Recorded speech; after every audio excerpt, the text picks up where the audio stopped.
Amin. Kasih tepuk tangan yang terbaik buat Tuhan. Disorakan. Sebelum duduk kasih tau kanan kiri saudara katakan Tuhan sayang banget sama hidupmu. Wow. Puji Tuhan. Shalom Bapak Ibu Saudara. Berapa banyak yang mengalami Tuhan pagi hari, lambaikan tangan saudara. Boleh kasih tepuk tangan sekali lagi buat Tuhan Yesus. Saudara, kata pepatah nggak kenal, maka nggak sayang. Saya kenalin diri dulu. Siapa anak kecil, anak muda berdiri di sini gitu kan. Siapa yang undang gitu. Saudara, saya perkenalkan diri dulu. Nama saya Ivan. Nama lengkap saya Ivan Ferianto Effendi. Usianya nanti aja saudara. Saudara nebak-nebak aja kira-kira saya usia berapa. Saya datang dengan istri saya, Jenis. Kami sudah menikah, baru menikah. Kok kayak sudah lama ya. Kami pacaran 10 tahun saudara. Dan kami sudah menikah 2 tahun. Kalau nyicil rumah KPR udah lunas saudara ya. Pacarnya lama banget. Saya dipercaya oleh Pastor Niko untuk mengembalakan ibadah hari Sabtu di GB Sukawarna di Aruna saudara. Kami ngembalain sekitar 300-400 anak-anak muda hari-hari ini. Tuhan sedang memakai generasi muda. Tapi bukan cuma generasi muda, Tuhan bilang bahwa semua generasi Tuhan mau pakai. Karena Tuhan mau datang saudara. Jadi segera kita harus menyelesaikan amanat agung. Yang percaya katakan amin. Yang percaya tepuk tangan yuk buat Tuhan Yesus pagi hari ini. Saudara, hari ini saya kasih judul tema adalah The Battlefield. The Battlefield. Tahukah saudara bahwa kita dipanggil Tuhan untuk melakukan sesuatu yang pekerjaan Tuhan yang dahsyat. Nah saudara harus tangkap ini baik-baik pagi hari ini. Saya tidak ada agenda untuk menggurui saudara, mengajari saudara. Enggak, saya enggak punya agenda.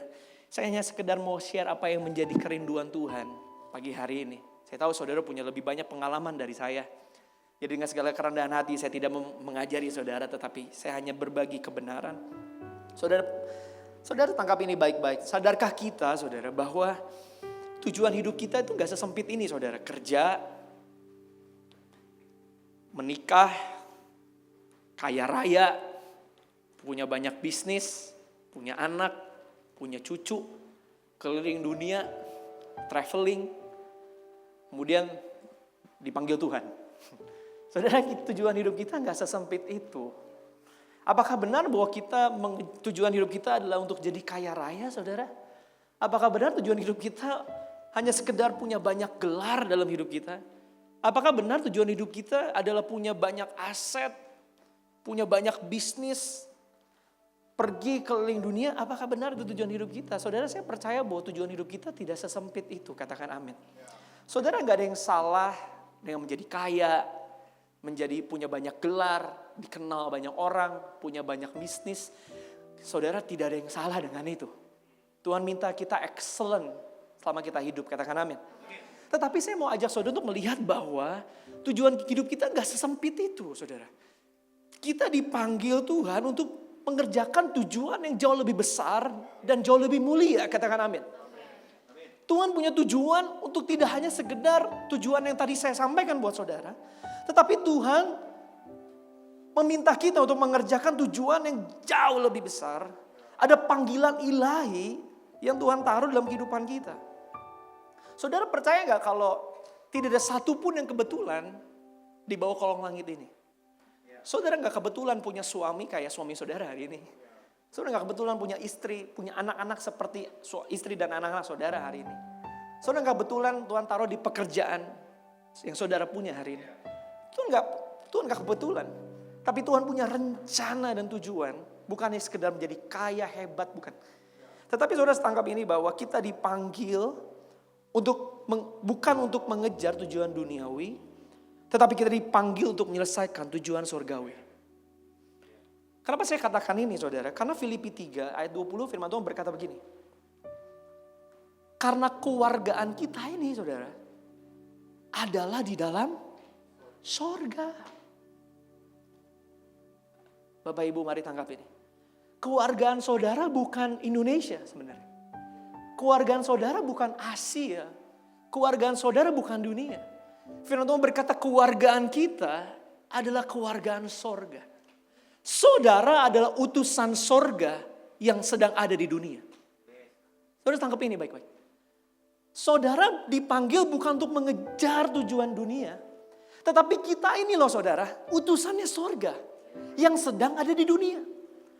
Oleh sebab itu Tuhan sedang kasih tujuan sorga untuk kita kerjakan.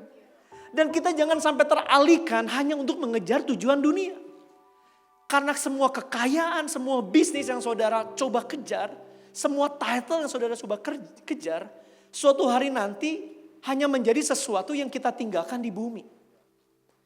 Tetapi kita akan kembali kepada sorga. Dan itu sebabnya Tuhan taruh kita di dunia untuk kita mengerjakan tujuan sorga. Hidup kita di bumi sementara, saudara. Jangan tukar yang kekal dengan yang sementara. Katakan amin. Yang amin cuma 5 orang, saudara. Katakan amin.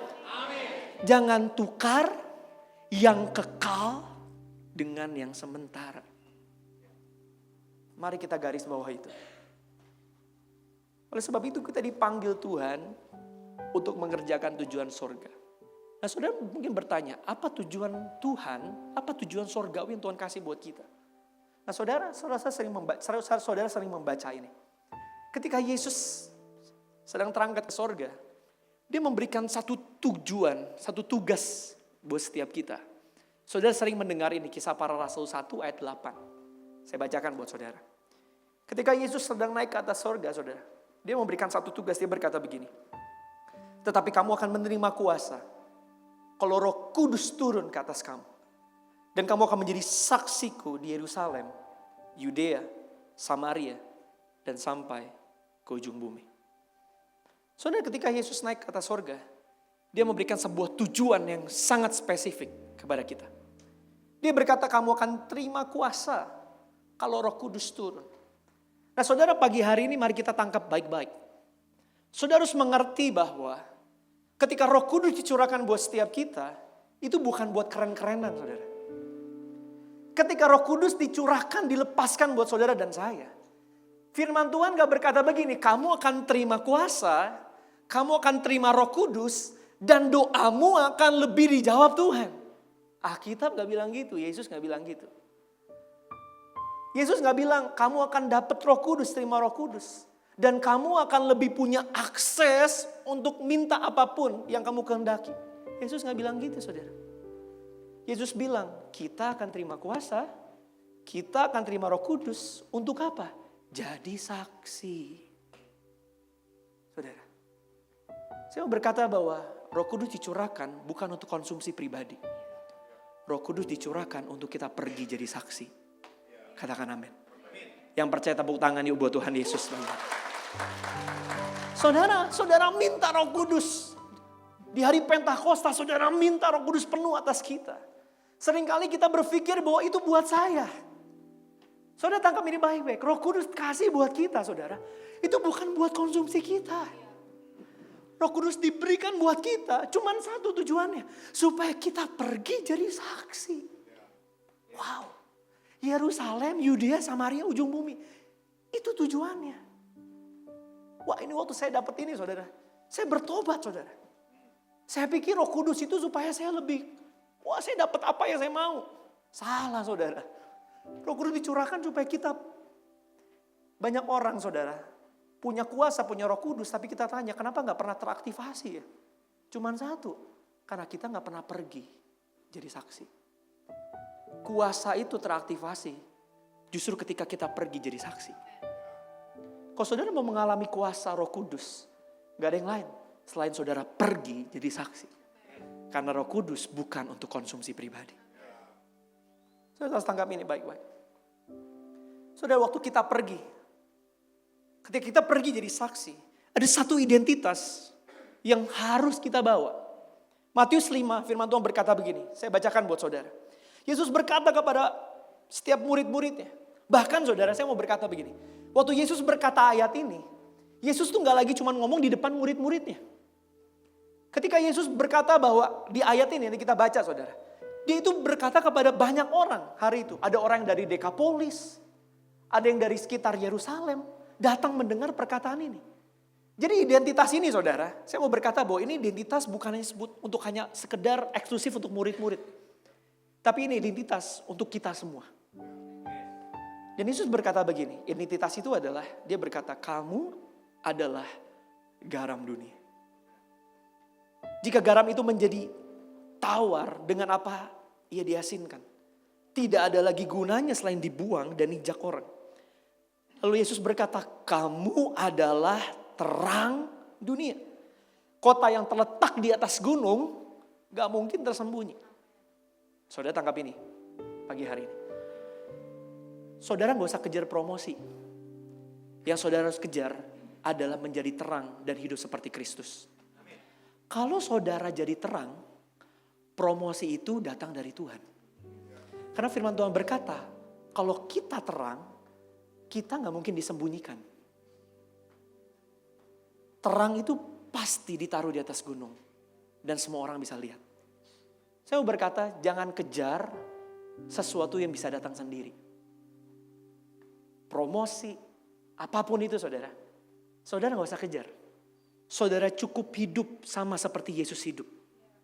Maka saudara yang akan diangkat Tuhan naik ke atas gunung. Yang mari katakan amin. Tepuk tangan buat Tuhan Yesus saudara. Yesus berkata, we are the salt and the light of the world. Wow, this is so powerful. Saya suka banget terjemahan sederhana Indonesia. Saudara tangkap ini baik-baik. Firman Tuhan berkata, boleh di next Kak. Firman Tuhan berkata begini. Dalam Matius 5. Firman Tuhan berkata begini saudara. Hendaklah kamu menjadi seperti garam. Kalau kamu tidak memberi pengaruh baik, kamu sama seperti garam yang kehilangan rasa asinnya. Saudara, identitas kita sebenarnya cuma satu. Memberi pengaruh yang baik. Saudara, dimanapun Tuhan tempatkan kita, kita dipanggil untuk memberi pengaruh yang baik. Kalau kita ada di pekerjaan, ada di keluarga dan tidak memberi pengaruh yang baik, kita seperti garam yang kehilangan identitas kita. Karena dimanapun Tuhan tempatkan saudara, saudara memang dipanggil untuk memberi pengaruh yang baik. Titik. Gak ada yang lain. Nah saudara, perhatikan baik ini. Yesus gak berkata, kita bisa jadi terang. Yesus gak berkata, kamu punya terang. Yesus berkata, kamu adalah terang. Punya terang dan adalah terang, itu dua hal yang berbeda saudara. Punya terang, terangnya bisa ketinggalan. Tapi yang adalah terang, bagaimana mungkin terang itu ketinggalan secara terang itu adalah kita. Wow. Makanya Yesus gak berkata, kamu adalah terang. Seringkali kita berpikir kita punya terang, saudara. Kita pikir terang itu kita hanya bawa di gereja, tapi di rumah kita jadi orang yang berbeda. Seringkali terang itu kita tinggalin di gereja, dan di bisnis kita jadi pribadi yang berbeda. Tetapi firman Tuhan berkata, kita adalah terang. Saudara bukan punya terang. Terang itu adalah saudara. Pengaruh yang baik itu adalah saudara. Jadi saudara tanggap ini baik-baik. Kemanapun saudara pergi, terang itu harusnya selalu ada dalam hidup kita. Secara kita adalah terang. Katakan amin. So saya mau berkata saudara, bahasa asli dari terang adalah phos. Phos. Nah saudara kalau saudara SMA atau kuliah, kalau saudara masih ingat tapi kalau saudara lupa gak apa-apa. Saya ingatkan kepada saudara lagi. Ada dua hal kalau kita bicara soal terang. Yang pertama namanya fluoresensi. Yang kedua ada namanya fosforesensi. Jadi kuliah saudara ya. Gak apa ya. Ada Bapak dosen Setiadi juga. Nah saudara, saya tangkap ini. Fluoresensi itu begini saudara. Fakta bahwa cahaya itu diserap. Lalu kemudian cahaya itu hilang. Itu fluoresensi. Tapi fosforesensi yang diambil dari kata fos, terang yang Tuhan maksud, adalah begini. Fakta bahwa terang itu diserap, tetapi kemudian terang itu dipancarkan kembali. Wow. Saudara, Tuhan gak minta kita untuk menyerap terangnya Tuhan, menyerap kebaikannya Tuhan, menyerap pengampunannya Tuhan, lalu hilang di dalam hidup kita.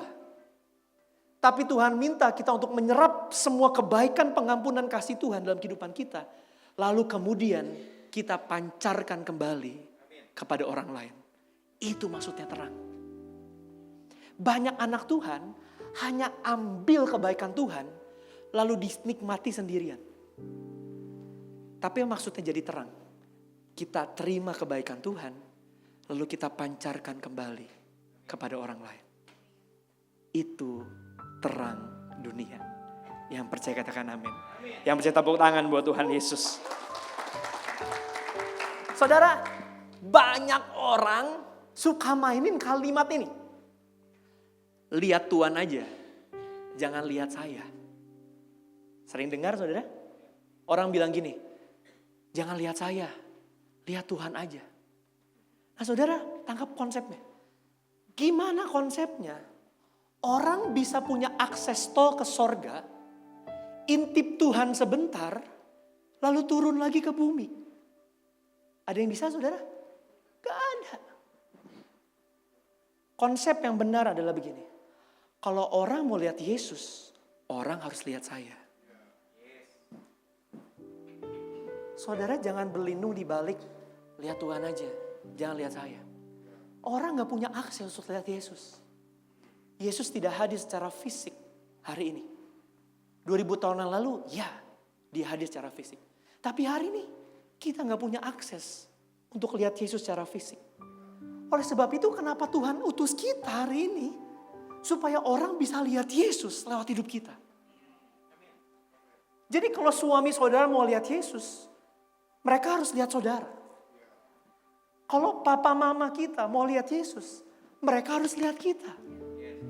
Kalau rekan bisnis kita mau lihat Yesus, mereka harus lihat kita. Karena mereka gak punya akses lihat Yesus. Mereka bisa lihat Yesus lewat hidupnya kita, saudara. Yang ngerti katakan amin. Yang mau, yang setuju katakan yes. Yang mau tepuk tangan nih buat Tuhan Yesus. Jadi saudara harus berani berkata bahwa kalau kamu mau lihat Yesus, kamu bisa lihat saya. Jadi saudara harus mampu ditemukan punya hati seperti Yesus. Saudara harus mampu ditemukan punya omongan seperti Yesus. Saudara harus mampu ditemukan punya cara berpikir seperti Yesus. Saudara harus mampu ditemukan punya respon seperti Yesus. Saudara harus temukan punya pengampunan seperti Yesus. Karena mereka gak bisa lihat Yesus. Mereka bisa lihat Yesus lewat kita. Kalau orang mau lihat Yesus, orang harus lihat saya. Tangkap ini saudara. Orang harus lihat saya. Papa mama harus lihat saya. Suami harus lihat saya. Istri, anak-anak harus lihat saya. Karena saya memancarkan cahaya Yesus. Wow. Jadi kita kembali saudara. Saya recap tengah khotbah saya. Kita bukan berasal dari dunia. Sepakat saudara? Kita datang dari sorga yang sedang ada di dunia. Kita diutus bukan mengejar tujuan dunia. Karena semua yang saudara kejar hari ini sementara. Tetapi tujuan kita adalah mengejar tujuan sorgawi. Apa tujuan sorgawi kita? Tuhan akan memberikan kuasa untuk kita pergi jadi saksi. Roh Kudus bukan untuk konsumsi pribadi. Roh Kudus adalah memperlengkapi kita untuk kita jadi saksi. Dan selama kita pergi, Tuhan minta kita bawa identitas garam dan terang dunia. Nah, ayatnya berlanjut dalam Kisah Para Rasul 1. Dia berkata begini, saudara kita harus jadi saksi di mana? Ada 4 tempat yang Yesus bilang. Yang pertama Yerusalem, yang kedua Yudea, yang ketiga Samaria, yang keempat ujung bumi. Saudara, buat saya ini urutan. Kita harus ngerti ini. Yerusalem, Yudea, Samaria, ujung bumi. Saudara tangkap ini baik-baik. Yerusalem itu bicara soal tempat di mana murid-muridnya itu tinggal. Saudara, Yerusalem itu bicara soal keluarga. Wow. Keluarga harus menjadi tempat pertama di mana kita melayani dan mengasihi. Sebelum saudara melayani di gereja, sebelum saudara melayani di pekerjaan saudara, sebelum saudara melayani di tempat arisan mama-mama saudara, Tempat pertama yang harus menjadi tempat kita melayani adalah keluarga.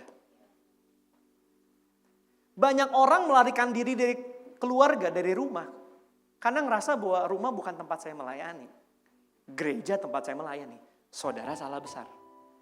Tempat pertama kita melayani justru keluarga kita. Baru setelah itu Tuhan berkata, baru setelah itu kamu pergi ke Yudea.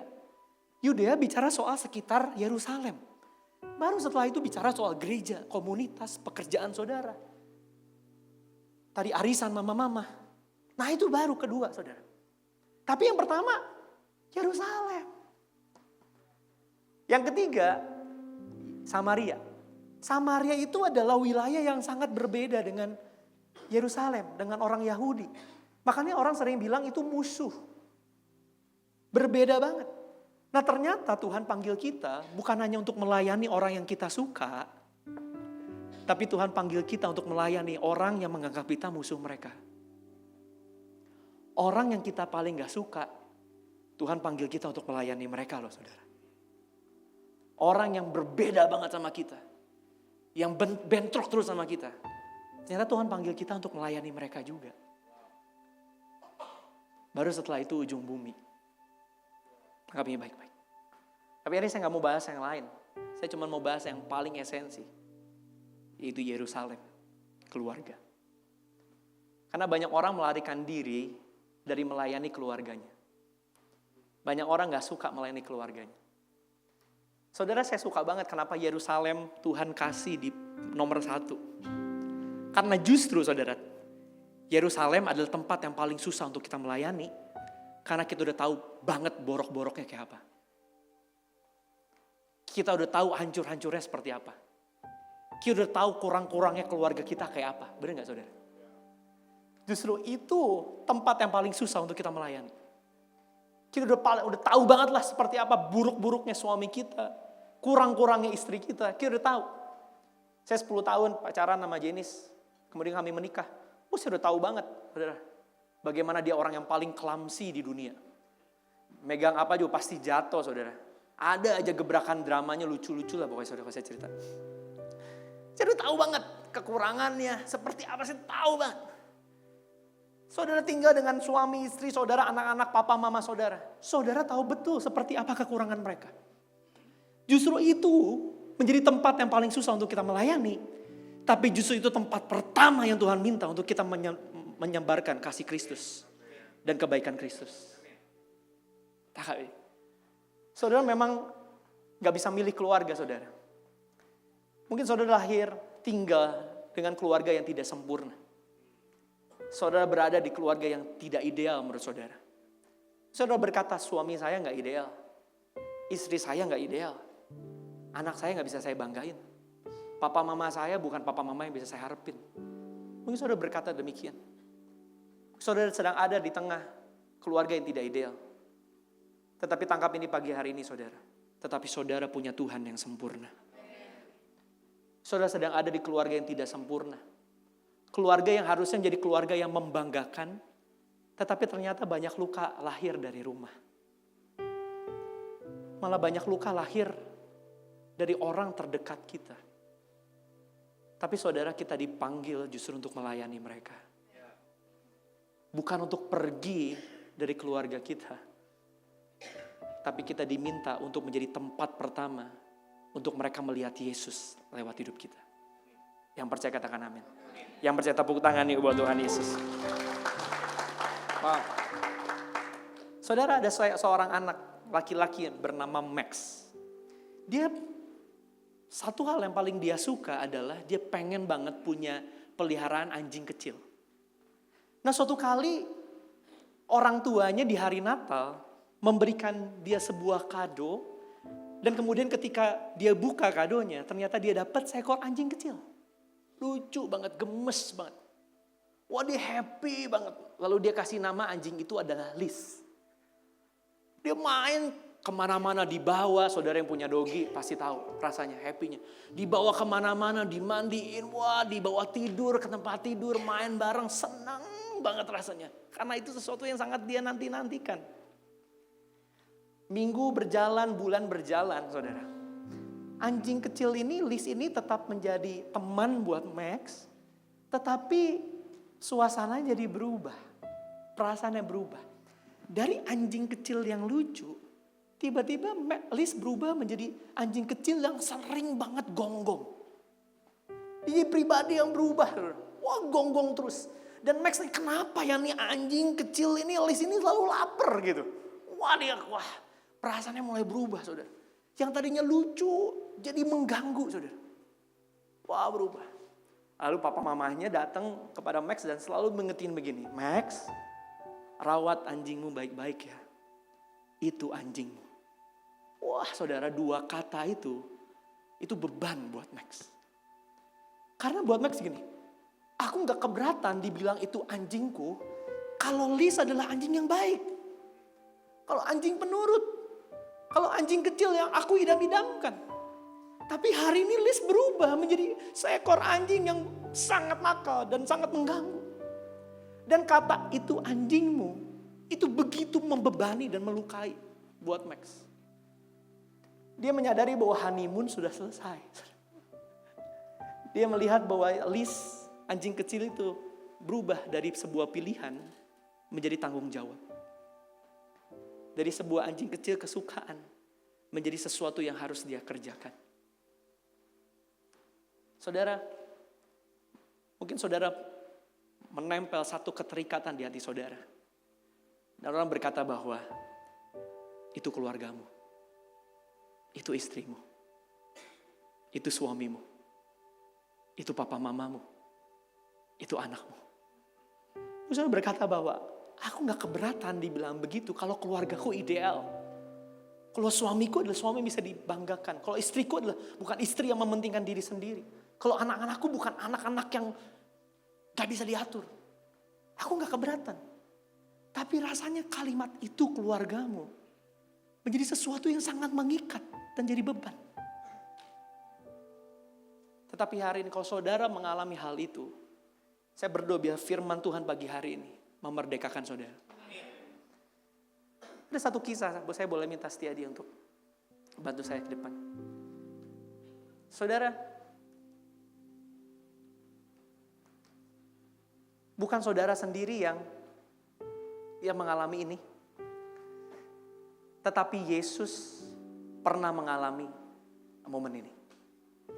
Saudara, kalau saudara terjebak, saya terjebak dalam keluarga saya, dengan istri saya, dengan suami saya, dengan anak-anak saya. Saudara, Yesus pun pernah terjebak 3,5 tahun bersama dengan murid-muridnya. Yesus tahu banget bobroknya murid-muridnya, saudara. Yesus tahu banget kekurangan murid-muridnya. Dia tahu banget, saudara. Secara dia makan bersama dengan mereka, tidur bersama dengan mereka, berjalan dengan mereka. Yesus tahu banget. Bahkan saudara, bisa gak saudara bayangkan? Bagaimana perasaan saudara kalau saudara tahu orang terdekat saudara, orang yang saudara paling kasihi, saudara tahu bahwa suatu hari nanti akan berbuat salah sama saudara. Itu Yesus, saudara. Dia sedang berjalan bersama dengan murid-murid yang dia tahu banget suatu hari nanti mereka akan tinggalin saya di momen salib. Bagaimana perasaan saudara ketika saudara punya kemampuan untuk mengetahui apa isi pikiran mereka, perasaan mereka. Saudara, Yesus tahu banget selama 3,5 tahun berjalan dengan mereka apa yang jadi isi pikiran mereka, hati mereka. Yesus tahu banget, saudara. Tapi Yesus tetap memilih mengasihi mereka. Bagaimana saudara tahu apa yang akan suami saudara lakukan, kesalahan apa yang akan suami saudara lakukan? Kesalahan apa yang akan istri dan anak-anak saudara lakukan? Kesalahan apa yang mertua, papa mama saudara akan lakukan? Itu Yesus, saudara. Dia tahu persis. Bahkan hidup kita, Tuhan tahu apa akan terjadi dalam kehidupan kita. Tapi Yesus tetap memilih mengasihi kita. Saudara,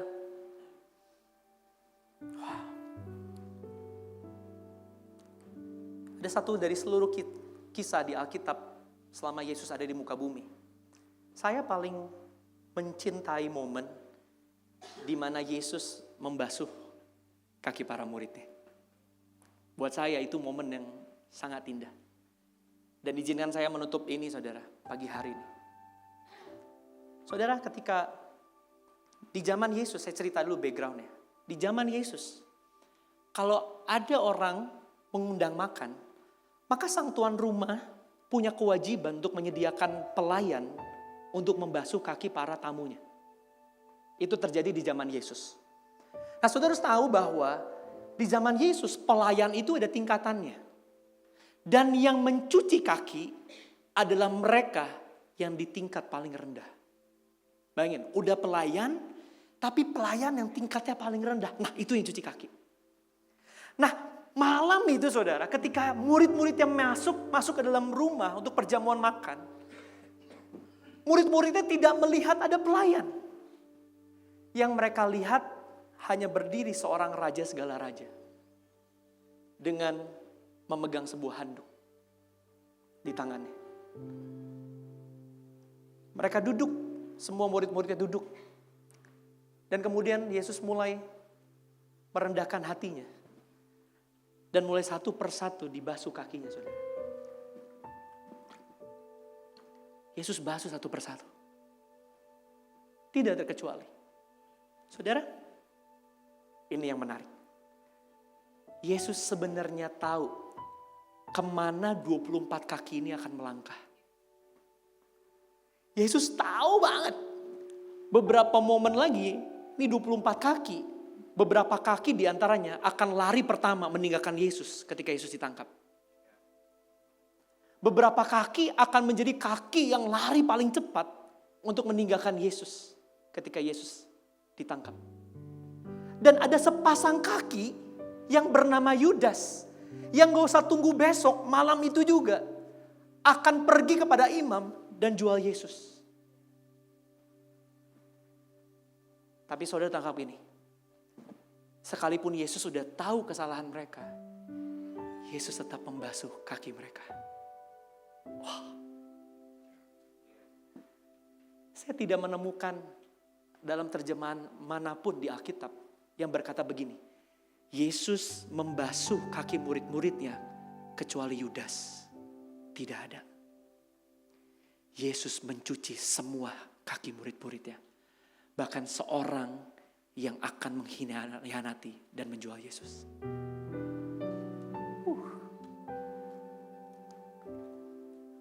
Saudara, tangkap ini baik-baik. Itu hal yang sama yang Tuhan kerjakan buat kita. Tuhan tahu semua kesalahan pelanggaran kita. Tapi hari ini, saudara adalah anak-anak Tuhan yang diampuni dan diterima. Yesus mengampuni kita bahkan sebelum kita melakukan dosa itu, saudara. Yesus memberikan kita belas kasihan sebelum kita meminta belas kasihan kepada Tuhan. Dan itu yang terjadi. Mungkin saudara berkata pagi ini, itu Yesus, Pastor. Itu Yesus. Saya gak bisa lakukan itu. Ivan gak tahu berapa sakitnya tante, om. Berapa sakitnya saya dengan keluarga saya, dengan orang lain, dengan suami saya, dengan istri. Pastor gak tahu. Saudara, yes. Mungkin saya gak tahu apa yang menjadi luka saudara hari ini. Tetapi saudara, bukankah kita dipanggil untuk menjadi fosforesensi?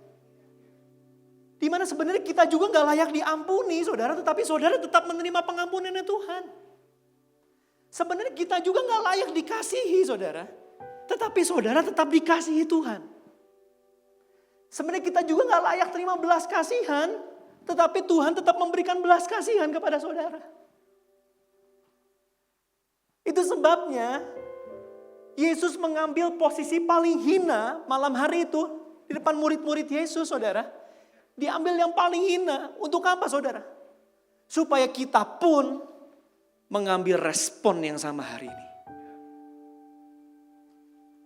Karena kita adalah terang seperti Kristus.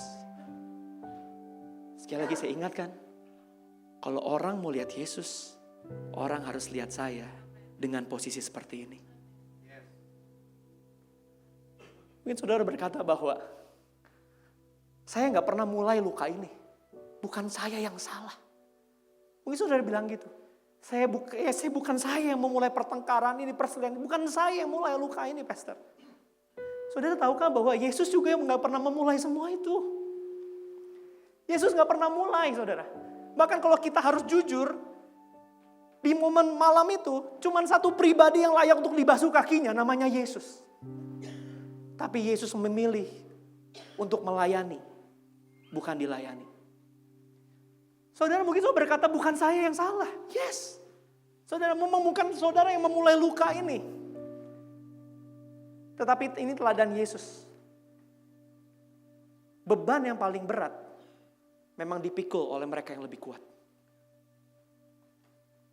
Memang saudara mungkin dalam keadaan itu lebih benar. Saudara tidak membuat kesalahan. Tapi memang beban yang paling berat ditanggung mereka yang lebih kuat. Wow. Saudara mungkin bilang, saya gak mampu, Van.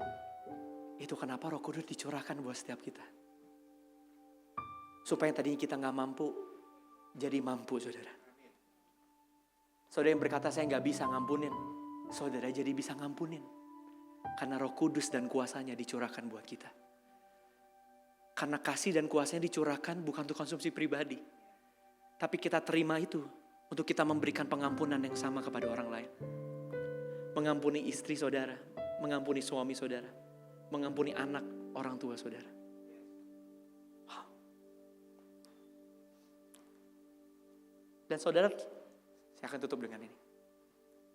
Tahukah apa yang terjadi ketika Yesus yang benar merendahkan hati dan mencuci kaki para muridnya? Saya percaya ketika Yesus mulai membasuh kaki para murid-muridnya, saya percaya mereka langsung sungkan. Mereka langsung menundukkan diri. Jangan Yesus. No. Bukankah itu respon Petrus, saudara? Dia langsung berkata, enggak Tuhan, aku enggak layak. Ada penundukan diri. Nah, saudara tangkap ini. Ketika yang benar merendahkan hati, maka orang yang dibasuh akan merendahkan hati juga. Saudara, pemulihan terjadi. Tidak terjadi kepada siapa yang benar atau yang salah. Pemulihan terjadi ketika ada kerendahan hati di dalam keluarga. Kemenangan terjadi itu ketika ada handuk, ada lutut, dan ada baskom air yang saudara sediakan buat orang lain. Kemenangan akan terjadi ketika saudara punya kerendahan hati untuk melepaskan kasih dan pengampunan Tuhan. Bagi mereka yang saudara bilang, bukan saya yang mulai. Tapi ketika orang benar membasuh kaki, maka orang yang dibasuh akan merendahkan diri. Jadi saya mau berkata pagi hari ini, jangan tunggu orang lain berubah. Kita yang harus lebih dulu berubah. Jangan tunggu suami istri kita melayani kita. Kita yang lebih dulu melayani mereka. Jangan tunggu anak-anak kita melayani kita. Kita yang lebih dulu melayani mereka. Jangan tunggu papa mama yang perhatiin kita. Mertua yang perhatiin kita. Kita yang lebih dulu memperhatikan mereka. Karena kalau keluarga kita mau lihat Yesus, mereka harus lihat saya. Saya gak tahu saudara dalam keadaan seperti apa di keluarga. Tetapi hari ini kita dipanggil untuk terima terang Tuhan. Dan kita dipanggil untuk memancarkan terang itu. Saudara juga gak layak. Tapi saudara dilayakkan. Saudara juga gak layak diampuni. Tetapi saudara diampuni. Dan apa yang kita terima dengan cuma-cuma, kita harus berikan dengan cuma-cuma. Yang percaya katakan amin. Yang percaya tepuk tangan buat Tuhan Yesus. Bolehkah saya undang saudara bangkit berdiri bersama-sama pagi hari ini.